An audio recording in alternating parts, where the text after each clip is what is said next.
total conversion mods have always been really interesting to me. I mean, the first video I ever did in this channel was a video about a Doom total conversion, and since then I haven't actually discussed anything else to do with total conversions on this channel. A lot of my favourite total conversions are based on the Half-Life engine, Gold Source. There's something about this specific engine that I really love. I love how things sound and I love how things look. Half-Life mods just ooze charm to me, and none have ever oozed so much charm as Afraid of Monsters, the spiritual precursor to Cry of Fear. And I do like Cry of Fear, it's an incredible feat for the engine, but I just like Afraid of Monsters more, okay? And I want to talk about it. And so I wanted to get spooky in this episode. I know it's not Halloween, but I wanted to get spooky anyway. Here's the skeleton. I'm gonna get mileage out of this guy, I will. Afraid of Monsters was first released in 2005, but the version that most people are familiar with is the director's cut from 2007, so let's just get into it. I never really like talking about menu screens because it feels a little pretentious at times, but I have to mention the music in the background here. The song that we can hear right now is Stone in Focus from Aphex Twin, which is surprisingly serene in comparison to this spooky face in the background here. You see, a lot of horror games try to be spooky from the get-go, but here we have an odd calm, which is somehow terrifying in its own way. Afraid of Monsters doesn't begin with a lot of fanfare. You start off in a hospital, with the main character David Leatherhoff talking about pills in the bathroom. The pills here are both a storytelling and gameplay mechanic. They act as your basic health packs in regular gameplay, and they fulfill an important role in the overall story arc, although I won't really be discussing the story too much. One of the first things that happens is David is forced through some kind of nightmare or hallucination, which mostly amount to platforming puzzles, dark rooms, and a few mild jump scares. Essentially here, you are told to keep on the red path, even if the game tries to tell you otherwise. Nah, I'm good, thanks. Of course, whispering voices in the dark are the voices you should trust when you're having a disturbing nightmare. Honestly, I've never been a fan of platforming in the Gold Source engine. It always feels a little slippery and difficult to pull off. But the game never focuses too hard on this, so there's just the occasional jump. After this, you end up at the hospital again and what appears to be real life. Oh, real life as far as we know, but I'll get into that. And it's completely abandoned. Some rooms are boarded up, many doors are locked, and it's really eerie. There isn't a single person in sight, there's no sign of anyone going anywhere, there's just nobody. The game then gives you a knife to break things with, although getting weapons in horror games is never something to be excited about. Trust me. When a horror game gives you a weapon, that means you have to use it.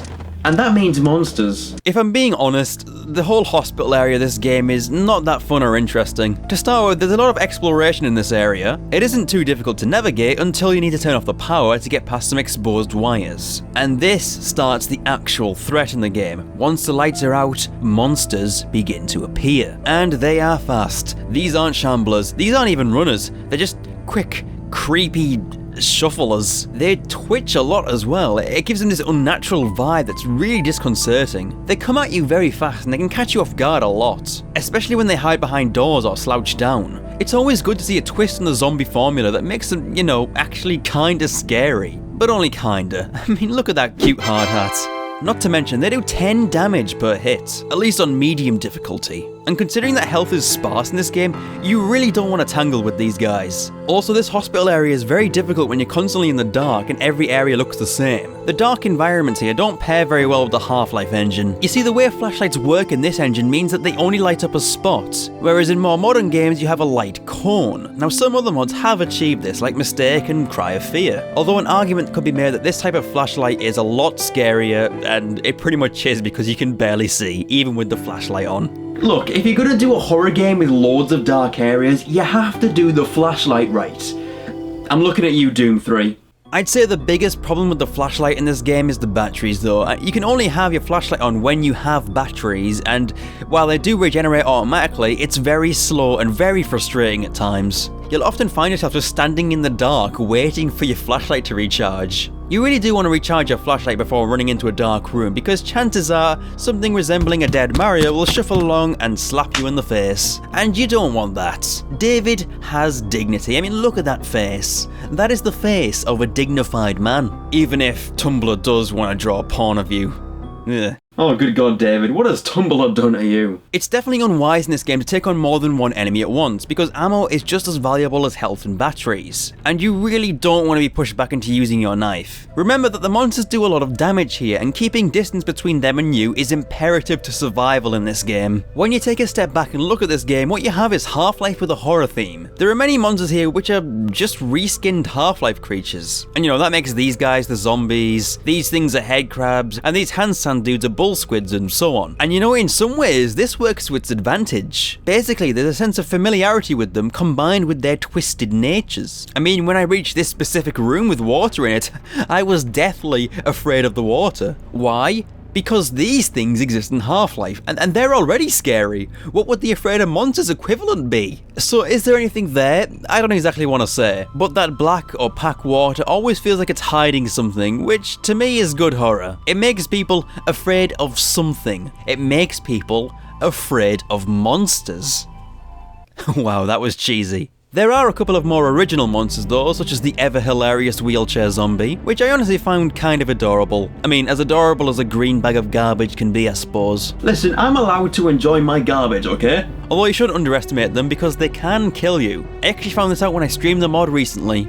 Hi there. Oh god. What was that? Okay.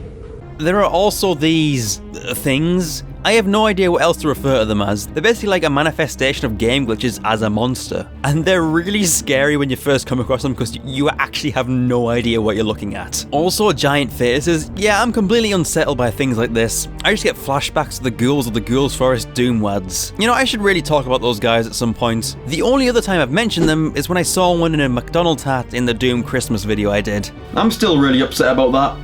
The AI isn't the best in Afraid of Monsters. You can often just outsmart your enemies by placing yourself somewhere that tricks them. I mean, you can even stand on the heads of certain enemies to beat them. Once you leave the hospital, this mod gets a lot better. The level design improves, it feels more varied, and it has some genuinely creepy areas and decent scares. I mean, some of the earlier scares are kinda lame.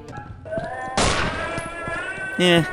What's really impressive to me is that this mod was envisioned by a kid. The creator of Afraid of Monsters, Rumpel, cites himself as being 12 to 14 when he made the original mod. And yeah, I may be playing the updated version from later on, but still, this level design is highly impressive. He basically did something that I only daydreamed of when I was that age. I mean, there is some clear inspiration from the level design of Half-Life with all the vents and elevator shafts. I mean, seriously, there are a lot of vents and elevator shafts here. Although when you're using Half-Life as a base, you kinda have to expect this. I would say it falls victim to some of the classic tropes of early first-person shooters though. Specifically, keys and buttons, which means you'll often have to backtrack to a door which is at the beginning of a map. Although it's not as blatant or maniacal as games like Hexen. That game is a nightmare to navigate. I mean, you'll press one button, you'll be like, I wonder which door it opened. There's about 10 to choose from.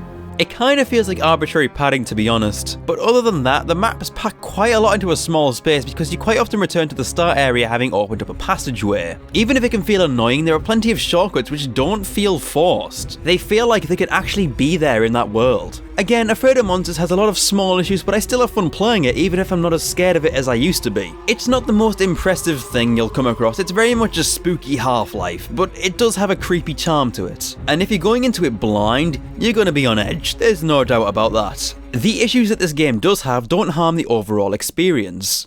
I refrain from talking about the story because it follows a similar model to games like Silent Hill, with a lot of the game being metaphorical. It's not the most original way of telling a horror story, but I admire the twist of this game. It's much better than the they were dead all along twist. I really hated that twist. Oh, the main character was dead all along. Well, come on guys. Theory channels have been telling me that every single main character is dead. I mean, keep up with the times.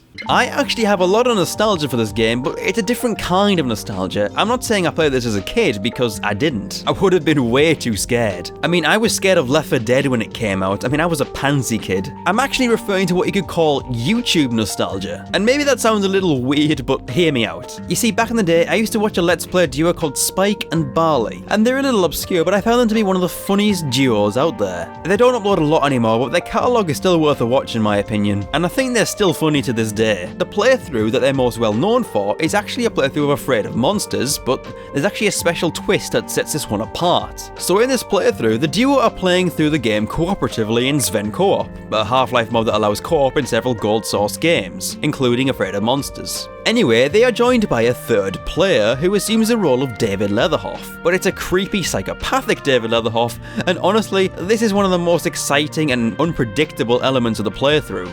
Leatherhoff here is controlled by a user by the name of Cockix who scares Spike and Barley by teleporting them around, painting things on the walls, and just generally being creepy. I mean, it's hilarious. Rock, paper, scissors, go. Rock, paper, scissors, go. Why? Rock, paper, scissors, go. Oh! Holy shit! What? He was right next to you! Oh my god!